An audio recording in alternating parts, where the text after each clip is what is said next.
on peut se demander qu'est-ce qui s'est passé au Chili pour que tout d'un coup il y ait eu ces atteintes systématiques aux droits humains et que donc une mission comme la nôtre, et pas simplement la nôtre, nous on était comme la 6e mission qui venait au Chili pour observer ces droits humains. Donc qu'est-ce qui fait qu'il y a eu tant de violations aux droits humains dans les derniers mois, là depuis le 18 octobre 2019?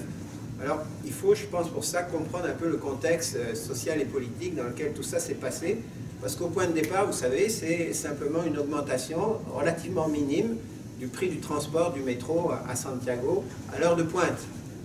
On passait de 800 pesos à 830 pesos, ça veut dire à peine 6 ou 7 sous de plus, là, si on prend les dollars canadiens comme référence, sauf que c'était à l'heure de pointe, et le ministre qui avait annoncé cette augmentation avait dit aux jeunes étudiants, bah, si vous trouvez que c'est trop cher, vous avez qu'à vous lever plus tôt. Parce qu'au Chili, c'est ce qui est important, puis ça nous donne déjà tout l'indice un peu de ce qui se passe au Chili en termes économiques. Les prix du métro sont modulés selon les heures. Donc aux heures de pointe, vous payez bien plus cher, et aux heures tranquilles, beaucoup moins cher. Voyez-vous, cette logique de la marchandisation générale, là, des biens qu'on achète et qu'on vend selon la logique du marché, là, on la retrouve toujours, et c'est un peu ce qui nous permet de comprendre peut-être le fin fond de cet embrasement social du 18 octobre, et derrière cet embrasement-là, de ce soulèvement citoyen et populaire qui, depuis le 18 octobre, n'a pas cessé d'être actif, d'être vivant, de s'exprimer de mille et une manières. Alors, comment expliquer ça? Comment expliquer cet embrasement social et ce soulèvement qui se maintient et qui perdure envers et contre tout? Bien, je pense qu'il faut, le point de repère qu'il faut avoir, c'est deux choses. Je pense que c'est d'abord les héritages de la dictature du général Pinochet, qui ne sont pas encore complètement mis de côté, qui continuent à hanter la situation sociale et politique chilienne. Et c'est d'autre part tout le poids d'un mode de régulation économique qui est né au Chili en 1973, qui a pour la première fois au monde a été expérimenté de façon systématique au Chili, sous la dictature du général Pinochet, et un mode de régulation économique qui consiste à privatiser, à déréglementer et à libéraliser les échanges. Un mode de régulation économique qui, peu à peu, d'ailleurs, s'est déployé à l'échelle du monde entier, d'abord aux États-Unis, puis après en Grande-Bretagne, puis en France, puis finalement au Canada et au Québec, et à l'heure actuelle, c'est comme le catéchisme économique général auquel tout le monde se réfère. Alors, ces deux éléments ensemble, hein, un régime politique passablement autoritaire, conservateur et autoritaire, et un régime économique néolibéralisé à l'extrême, c'est tout ça un petit peu qui est en arrière-fond, et qui fait par exemple qu'au Chili, la santé, l'éducation est en grande partie privatisée, l'eau est complètement privatisée. Quand on dit l'eau est complètement privatisée, ça veut dire non seulement les systèmes de distribution de l'eau, mais les rivières, les fleuves, les lacs et les nappes phréatiques sont mis à l'encan, on spécule dessus, on peut les acheter, les vendre, etc. Et donc sont propriété privée, la plupart du temps dans les communes du pays, agricoles du pays, sont la propriété de grands entrepreneurs, souvent de produits d'agro-exportation. Alors, qu'est-ce que ça donne tout ça? Ça donne des inégalités formidables. Le Chili, c'est un pays qui apparemment paraît très riche. Vous allez à Santiago, vous avez des immeubles magnifiques, des autoroutes, etc. On n'a pas l'impression d'avoir affaire à un pays du tiers-monde, mais c'est un pays où les inégalités sont extrêmes. Par exemple, 50% de la population, de la population qui est la moins riche au Québec, qui est moins riche au Chili, possède simplement 2% de la richesse produite, alors que 1% de la population la plus riche possède 25% de la richesse produite. Donc voyez-vous ces écarts qui font par exemple que le salaire minimum aussi est un salaire extrêmement bas, qui correspond à peu près à l'équivalent de 500 $ par mois canadien, alors que le niveau de vie est à peu près équivalent à celui que nous connaissons au Canada.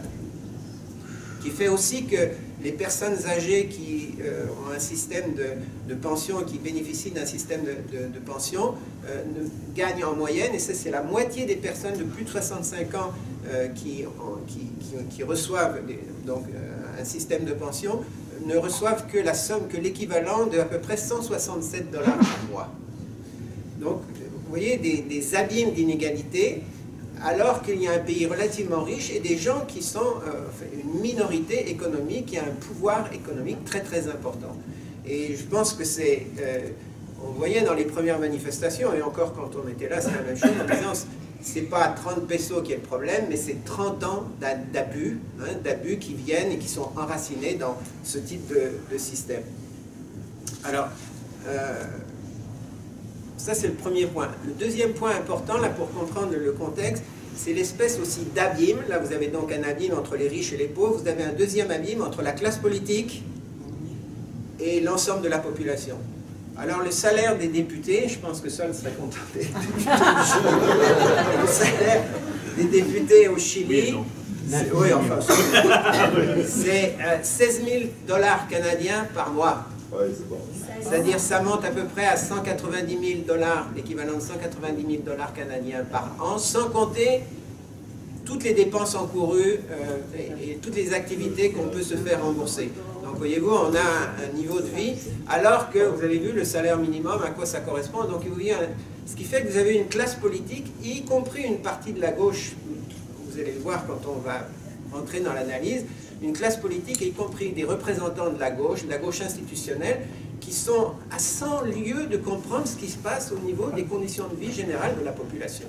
Et qui sont donc incapables de se faire l'écho dans les institutions politiques de toutes ces aspirations si formidables au changement qu'on retrouve à l'heure actuelle au Chili. Alors ça, c'est le deuxième élément. Le troisième élément, c'est que, en fait, déjà depuis au moins une quinzaine d'années, au Chili, il y a eu de grands mouvements sociaux. Mais des mouvements sociaux, je dirais, séparés. Il y a eu le mouvement des collégiens, Los Pingüinos en 2006. Après, il y a eu le mouvement des étudiants, juste un peu avant le nôtre, en 2012 au Québec. En 2011, il y a eu un grand mouvement étudiant qui demandait justement qu'on en finisse avec la marchandisation de l'éducation et qu'on puisse aller vers une éducation de plus en plus gratuite. Un petit peu d'ailleurs comme au Québec. Mais ces mouvements-là, en 2006 et en 2011, n'ont absolument pas pu avoir gain de cause, malgré d'immenses manifestations pacifiques. Vous avez aussi un peu plus tard le mouvement à Puerto Aysén, ça c'est en 2012, vous avez un regroupement d'organisations régionales, et notamment de pêcheurs, qui ont mené aussi des mobilisations massives dans le sud du pays, et qui ont eu aussi un énorme écho jusqu'à Santiago, là, comme appui de solidarité, et qui n'ont pas pu non plus obtenir gain de cause. Vous avez eu bien sûr toujours les luttes du peuple mapuche, des autochtones du sud du Chili, qui là encore se trouvaient sous les lois de la sécurité intérieure, les lois terroristes, et donc qui n'étaient pas reconnus comme des interlocuteurs valables avec lesquels on pouvait négocier quoi que ce soit. Pensez à ce qui se passe à l'heure actuelle au Canada. Et enfin, en 2016, vous avez eu un immense mouvement aussi au Chili, donc déjà relativement plus proche, pour essayer de remettre en cause le système de pension, hein, si injuste et si problématique. C'est un système par capitalisation et qui fait notamment donc la plupart des gens n'ont pas de quoi avoir une retraite digne de ce nom. Donc tout ça pour vous dire qu'il y a déjà eu des mouvements sociaux très importants au Chili, mais qui n'ont pas obtenu gain de cause. Et donc 2019, le 18 octobre 2019, c'est un peu, quelque sorte, la combinaison de tous ces mouvements qui, suite à cette augmentation du billet de métro, puis à la répression violente de jeunes lycéens et même de gens du secondaire dans les couloirs du métro, se sont mis à manifester, concerts de casseroles, manifestations gigantesques. Il y a eu le 25 octobre à Santiago une manifestation de plus d'1 500 000 personnes, la plus grosse manifestation jamais vue au Chili. Donc quelque chose de fondamental, d'absolument historique. Donc c'est un peu tout ça, ce contexte-là. J'ai oublié aussi comme acteur social important, c'est le mouvement des femmes, surtout en 2018-2019. Vous avez le 8 mars, des 8 mars où commence à s'organiser cette idée d'une grève des femmes qui commence même à se mettre en place, une marche gigantesque, et c'est tout à fait notable, vous le verrez, le rôle des femmes dans la mobilisation actuelle au Chili, on pourrait vraiment parler d'un rôle d'avant-garde, un rôle absolument très très stimulant. Et quand on était en Antofagasta, je pense tout à l'heure Sol en parlera, les leaders des mouvements sociaux qui aident à comptabiliser les violations aux droits humains, à aider les gens qui sont attaqués par la police avec des grenades lacrymogènes, tout ça, c'est la plupart du temps, les leaders, ce sont des femmes. Donc il y a quelque chose là dans la tradition chilienne, même de tout à fait nouveau, de tout à fait étonnant quelque part, quand on regarde le passé de ces luttes-là. Voilà, alors, j'avais peut-être un dernier point à rajouter avant de laisser la parole de nouveau à Sol. Un des problèmes majeurs, c'est non seulement que le gouvernement refusait de donner raison à tous ces grands mouvements sociaux qui s'étaient exprimés dans le passé, mais c'est aussi qu'au Chili, il y a une constitution, la constitution de 1980, qui représente de véritables verrous, un véritable cadenas pour toute transformation un peu importante de la vie politique chilienne.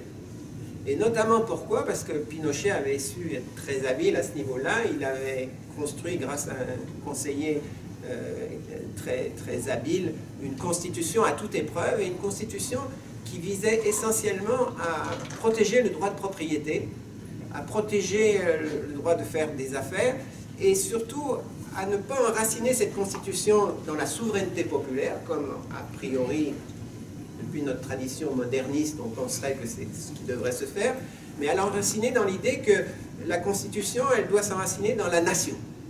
Et et cette nation, qu'est-ce qui peut la représenter, sinon la classe politique? Une classe politique, donc, qui est coupée en quelque sorte de la société, bien payée, qui appartient à l'élite, qui représente la nation et qui incarne cet idéal de la nation, et qui fait que l'État, à ce niveau-là, n'est plus qu'un État, c'est écrit dans la Constitution, un État subsidiaire. C'est-à-dire un État qui n'intervient pas dans les affaires du pays, le moins possible, de façon secondaire. Il est là en arrière-plan, et c'est plutôt le marché qui régule l'ensemble de la société. Voilà un petit peu ce... Et alors, le verrou principal de cette constitution, c'est que chaque fois il y a quand même eu des gouvernements de centre-gauche au Chili, depuis la fin de la dictature, qui ont essayé d'apporter des transformations un peu importantes à ce modèle-là et à cette constitution. Ils y sont arrivés parfois, mais jamais rien de fondamental. Et pourquoi ils n'y arrivaient pas, ou ont eu de la peine d'y arriver? Parce que dans la constitution, il y a cette fameuse loi des 2 tiers. C'est-à-dire toute mesure importante, quand vous voulez la changer, ou vous voulez passer une loi importante, elle doit obtenir 2 tiers des votes, et non pas le 50%. Ce qui permet à la droite, ce qui a permis jusqu'à présent à la droite, de toujours bloquer toute mesure un tant soit peu radicale. Quand on était là, avec Sol, justement, il y a eu à un moment donné, les sénateurs et les députés voulaient changer la loi sur l'eau et déprivatiser l'eau dont je vous ai parlé tout à l'heure. Eh bien, au Sénat, il y a eu 24 sénateurs qui étaient pour déprivatiser l'eau, mais il y en a eu 12 qui étaient contre, et ça a suffi pour que la loi ne puisse pas passer. Donc voyez-vous, c'est un bel exemple, je pense, très éclairant, qui montre là qu'il y a une espèce de minorité de blocage qui, jusqu'à présent, en termes constitutionnels, a bloqué tout changement de fond.